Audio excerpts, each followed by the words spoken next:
Olá, turma, tudo bem com vocês?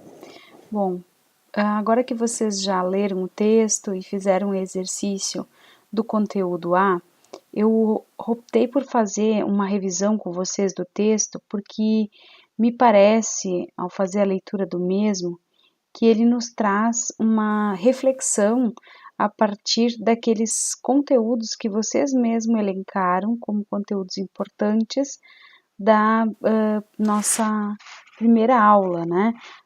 À medida que a gente vai lendo o texto, a impressão que a gente tem é que estamos conversando com os autores do Padlet, lá do nosso mural virtual, né? Parece que estamos falando com os colegas da turma, porque o arquivo, o texto Uma Nova Educação para uma Nova Era, do Carlos Seabra, é extremamente interessante e vários pontos do texto dele me fizeram voltar para o nosso mural virtual e lembrar coisas que vocês tinham escrito. Até fiquei me perguntando, puxa, será que algum aluno já leu esse texto do Carlos na aula 1 antes de nós entrarmos nessa discussão sobre as mudanças necessárias nessa era contemporânea?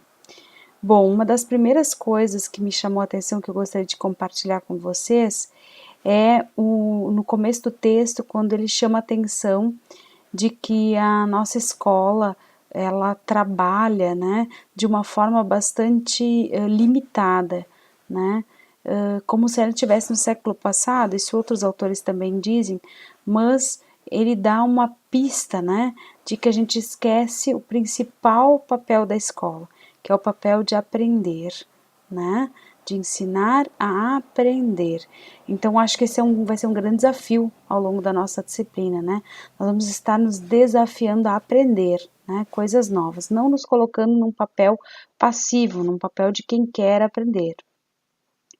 Já no segundo subtítulo do texto, quando o autor Carlos Seabra fala da interdisciplinariedade, eu achei bastante interessante, né, a definição que ele dá de inteligência, né, capacidade de formular analogias.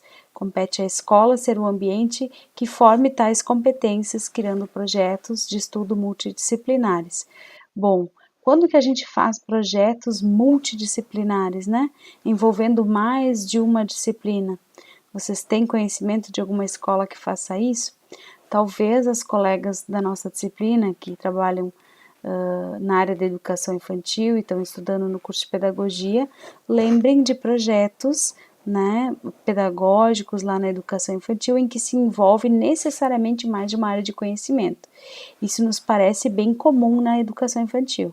Agora vamos avançar um pouquinho e pensar nas turmas de sexto, sétimo, oitavo ano, nono ano do ensino fundamental, ou as turmas de primeiro, segundo, terceiro ano do ensino médio. Será que ali se desenvolvem projetos de estudo multidisciplinares? Bom, o autor é muito claro, né?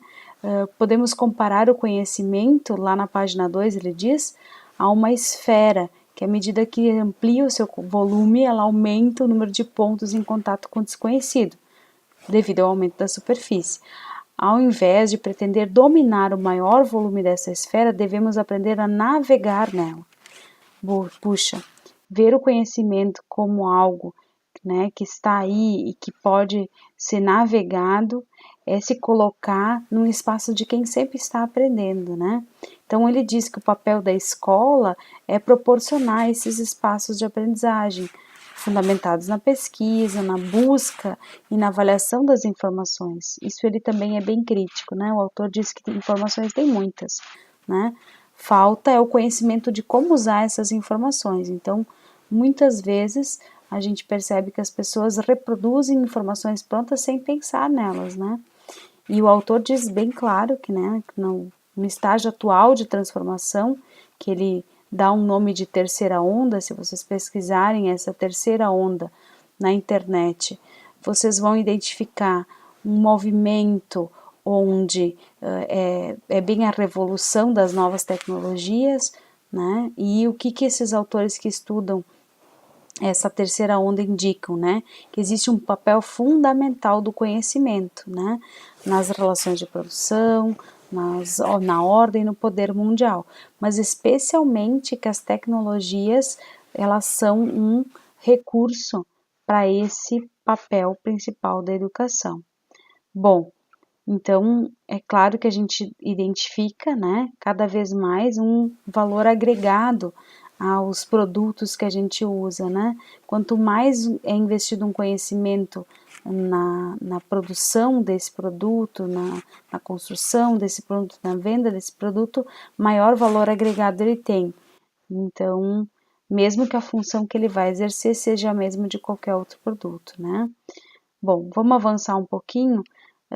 Já na página 4, o autor vai falar um pouquinho de que esse profissional do futuro, então, essa mudança que se espera numa nova era que ele propõe no título dele, é ter um profissional do futuro que terá como principal tarefa aprender.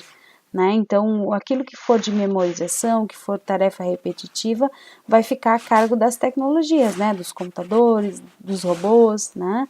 Mas o ser humano não, ele é necessário porque ele tem a capacidade de ser criativo, de ser inovador, de ser imaginativo, né? Então ele vai fazer menos funções repetitivas e vai ficar mais nessa parte de criação, né? Uma carga horária maior do seu trabalho para estudos, para pesquisa e para aprendizagem. Mas para que tanto aprender, estudar mais e pesquisar mais sobre as coisas? Né? Porque o trabalho em si da nova era não é mais um trabalho de reprodução, de memorização. É um trabalho onde se tem que aprender a fazer as coisas com autonomia. Bom, aí o papel da escola muda radicalmente do nosso papel atual, né? E aí, já na página 5, o autor vai dizer, né, vai trazer um outro subtítulo, onde ele fala da tecnologia educacional, de ambientes de aprendizagem, e ele vai dizer que a educação tem um papel fundamental, porque o ser humano não pode ser substituído, né, nós precisamos do ser humano. E o que ele vai dizer? Bom, que nós, então, professores, né, qual é o nosso papel nessa função qual é o papel da nossa função de professores nessa educação numa nova era, né? Bom, o que ele vai dizer aqui? Que a gente tem, especialmente na página 5, né, ele vai dizer que o professor do final do século deve orientar os educandos a colher a informação, a tratar a informação e a utilizar essa informação obtida, né? Então, nós como educadores do futuro, vamos ser os encaminhadores da autoformação, os conselheiros, né, os estimuladores. De novo, me pareceu aqui bastante as discussões que foram feitas no Padlet, né, onde muitos colocaram que o professor é o mediador. O que é ser o mediador? Né? Não é estar no meio apartando as brigas, né, das nossas turmas de aula, não é isso. A nossa função é ser esse conselheiro, esse encaminhador, esse apoiador das funções, né. Então, vejam que o autor provoca para que a gente transforme as nossas salas de aula em espaços realmente capazes de facilitar a aprendizagem, então espaços de interação, né? Então também é um desafio para nós que estamos nessa pedagogia mais buscando ser inovadores, né? Nessa nossa formação docente que quer ser mais inovadora, nos vermos num lugar de que está sempre aprendendo, que as coisas não estão prontas e que a gente não pode usar o caderno de 10 anos atrás, da época que a gente começou a ser professor, ou da nossa época de começo de graduação, de estudos, e usar o mesmo caderno 10 anos enquanto eu sou professor, né? Bom, outra questão que o autor vai trazer é sobre o computador na escola, né? Parece que a gente vive uma época em que as escolas querem afastar o computador, afastar o celular, porque são recursos que atrapalham, né? E o que o autor vai nos dizer? Depois de dar vários exemplos desse tópico ali na página 7, ele é enfático, né? Num mundo em que a quantidade de informações produzidas diariamente supera o que pode ser absorvida por um ser humano em toda a sua vida, há que preparar a relação com o saber na escola em bases completamente diferentes das que hoje são praticadas. Não basta que os alunos simplesmente se lembrem das informações, eles precisam ter a habilidade e o desejo de utilizá-las, relacioná-las, sintetizá-las, analisá-las e avaliá-las. Né? Então, aqui nós temos várias habilidades que os nossos alunos precisam desenvolver, né? E isso é o que o autor diz que é o pensamento crítico.